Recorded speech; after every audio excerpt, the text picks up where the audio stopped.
Hi guys, welcome back to the channel. This is part 2 of my rally project build on another Ford Racing Puma. This is a project I've wanted to do for a long time, and I'd suggest at this stage, if you haven't watched part 1, if you go back and watch that, it's only 10 minutes long, but it'll give you a bit more detail about what's going on with the project. So you'll see here, just very briefly, I gave the car a bit of a wipe down. I just need to start working my way around the car, removing stickers that are on applied to the paintwork. The previous owner said he put them on there where there was any damage to the paint because it was only a cheap spray job. So yeah, I just applied them where I could, and when I was moving them, it actually sort of damaged the paint in certain places. But that's, you know, part and parcel. I'm going to, as I'll explain later on, I'll be sanding down those areas ready to when I wrap the car, which is again explained further in part 1. But for now, I'll leave you to watch these time lapses. And yeah, and I think I'll do a lot more descriptive talking later on in this, so it give you a better idea of what's going on as and when I'm doing it. So I hope you enjoy this second part.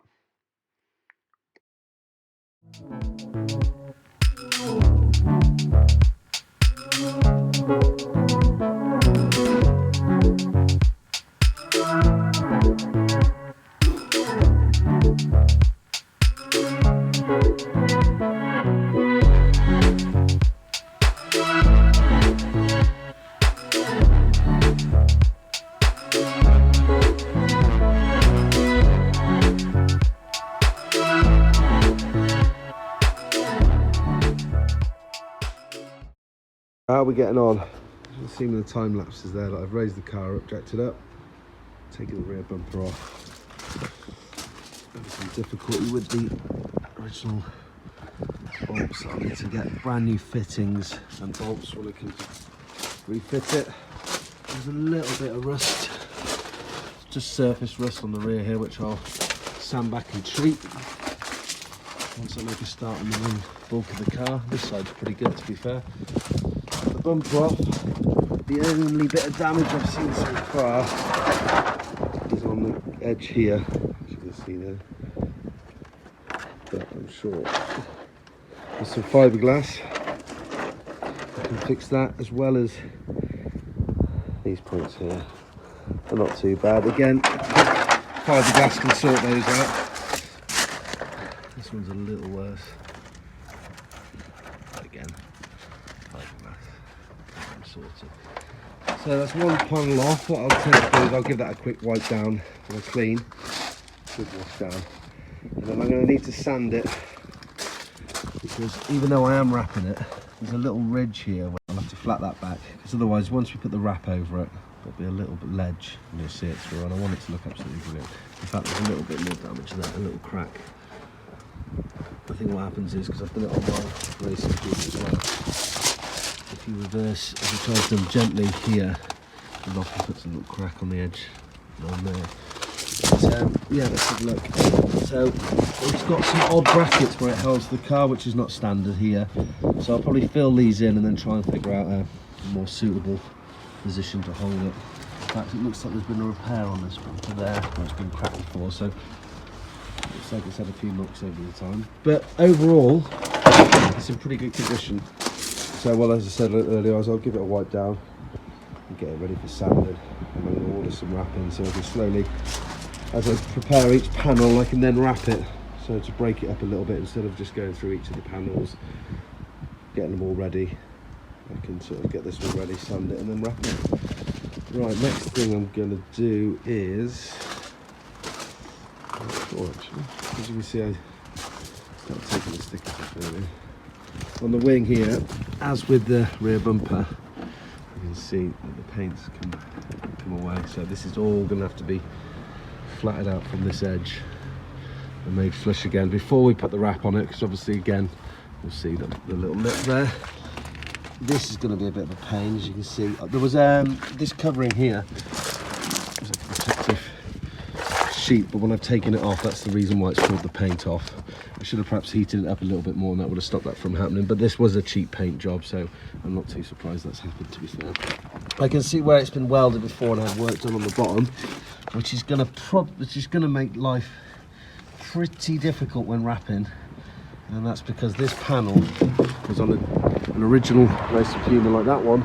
It's been taken off and put on the shell of a standard Puma, but when it's been fitted, it's not been fitted to the same level as Tickford did when they first did the conversion. But with that said, I think if I sand this back and make it all flat, then I can get the wrap to come round and sit relatively smoothly in there. And moving on, the door, need to remove this. I gave it a quick wipe over in certain places, but what I think I'm going to do is slowly work my way around the car. I think the idea is I'm just going to literally take it completely apart and literally just have the chassis sat there with no panels on it, take all the engine out, the subframe, all get that powder coated, and if I've just got the shell there, I've got my car cover here that I can keep it covered under. But if I've got the shell, I can strip it all straight back and do a proper job rather than trying to cut corners. I'm in no rush to get this car up and running, and obviously I'd like to get it up and running as soon as possible, but I've got to be conscious of the fact of having enough time to do that, and also enough money, because these things do add up. But there's plenty I can be getting on with for next to no amount of money. So yeah, deciding what else to do now. I might take off that front left wing, see how we're getting on there, and remove the bonnet and the other wing, hopefully before it gets too dark tonight. And that wouldn't be too bad from the day that it's arrived to how much I've achieved just in one evening.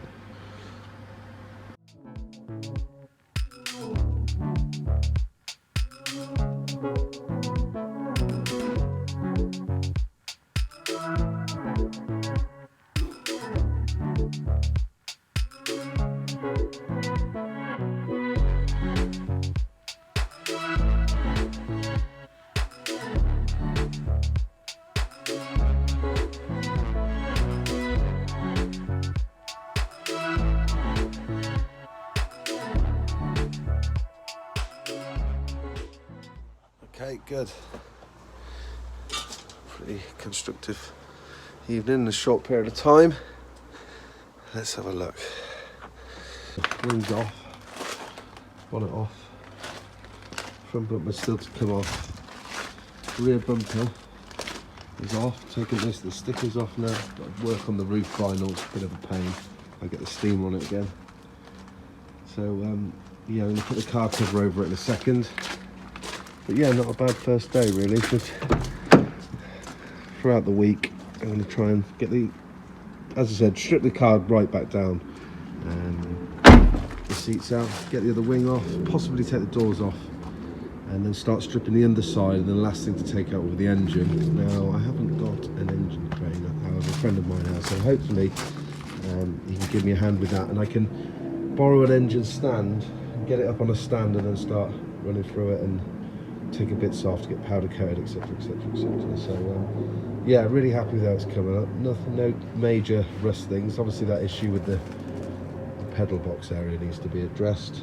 The bonnet is in not very good state. I mean, hopefully I can save it, because it does look pretty cool, to be honest, with the raised centre bit here, and that's for if you get throttle bodies, which would be great as well, but maybe something a bit further down the line for that.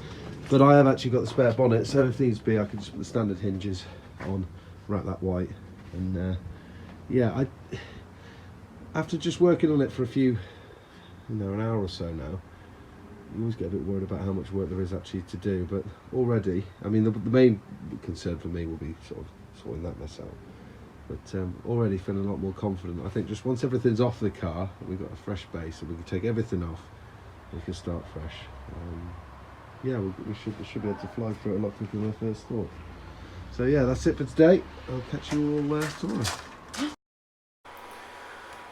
Just a little reminder, don't forget to like and subscribe, and if you can share the YouTube link with your friends or anyone you think would enjoy this content, that'd be great, and it'll help build my channel with a lot more subscribers. So until the next upload.